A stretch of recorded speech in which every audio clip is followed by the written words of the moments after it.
Ladies and gentlemen, gather round because I've got a bone to pick today in this quick episode, unmasking the plague of fake service animals.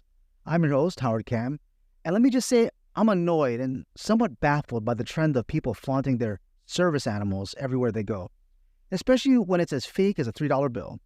You know the ones I'm talking about, those pint-sized pooches disguised as service animals that fit in their little handbags and backpacks, or the, quote, service animal that's so old it can't even walk.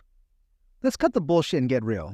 It's time to address the elephant in the room, or rather, the chihuahua in the restaurant.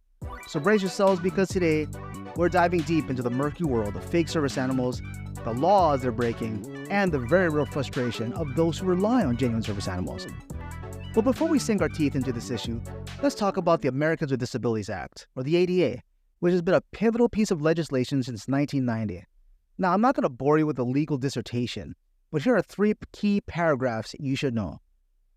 The Americans with Disabilities Act was intended to ensure that individuals with disabilities have equal access to public spaces and services and employment opportunities. Title II of the ADA covers state and local government services and facilities, while Title III pertains to places of public accommodation like restaurants and stores. Now pay attention because this is where things get interesting. The ADA defines a service animal as a dog specifically trained to perform tasks for the benefit of a person with a disability. These tasks include guiding individuals who are blind, alerting those who are deaf, and even pulling a wheelchair. Note the conspicuous absence of emotional support peacocks or other comfort ferrets in that list. But here's the kicker. The ADA doesn't recognize emotional support animals as service animals.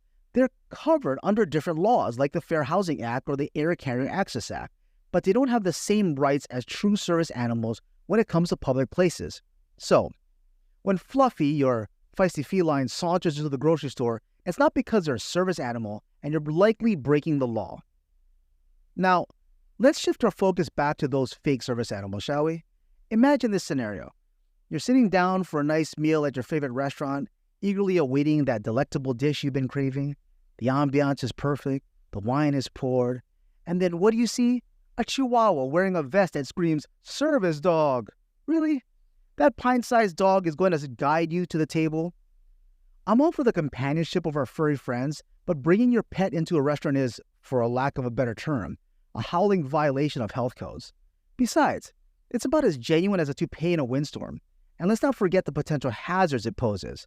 Head dander, allergens, and let's be honest, the occasional accident. These are all real concerns. And I've spoken to people with legitimate service animals, and you wouldn't believe the frustration they feel when they see these imposters. Imagine being visually impaired and trying to navigate your way through a crowded grocery store, only to encounter an untrained quote-unquote service animal that's barking and jumping and generally causing chaos. It's not only distracting, but it's downright disrespectful. Now, I'm sure some of you are thinking, come on, it can't be that bad, right? Well, allow me to share some tales from the trenches. See, I recently stumbled upon a video that went viral on social media, and in it, a woman claimed that her parrot was a service animal, and she had it perched on her shoulder in a crowded coffee shop. Apparently, this parrot could detect her anxiety levels. But here's the catch. Every time someone tried to get close to her, the parrot squawked like a maniac. I mean, I've heard of bird watching, but this takes it to a whole new level. And then there's the emotional support peacock incident. Yeah, you heard that right. A peacock at the airport. Of course, it's hard to take a bird seriously when it's strutting around the terminal with the feathers the size of a Thanksgiving turkey. And even if it did offer emotional support, it's not exactly conducive to a peaceful travel experience for everyone else. These fake service animals also create a stressful atmosphere for genuine service animals who've been rigorously trained to remain calm and composed in public spaces. Imagine a service dog guiding its visually impaired owner around while surrounded by a cacophony of barking and yipping and the occasional ferret scuffle. It's a recipe for chaos and stress. So what's the solution to this canine conundrum? It's simple, really. If you don't have a legitimate service animal, then leave your damn pet at home. Respect the rights and needs of people with disabilities who rely on their service animals for independence and safety. Understand that the ADA is in a place to ensure equal access, not as a loophole for pet owners to bring their critters wherever they please. And let's return to a society where service animals are genuinely aiding those in need without any of the unnecessary drama and health risks brought about by fake service animals. And remember, if you're feeling anxious or stressed, there are therapists, counselors, and mental health professionals who can provide the support you need. No emotional support alpaca required. Well, that's a wrap for today's episode. I hope you gained some insight into this bizarre world of pets posing as service animals. If you've enjoyed this episode or it made you laugh a little, then be sure to subscribe and share with your friends. And remember, next time you're about to outfit your angry chihuahua with a fake service vest, think twice and keep your pets at home, jackass.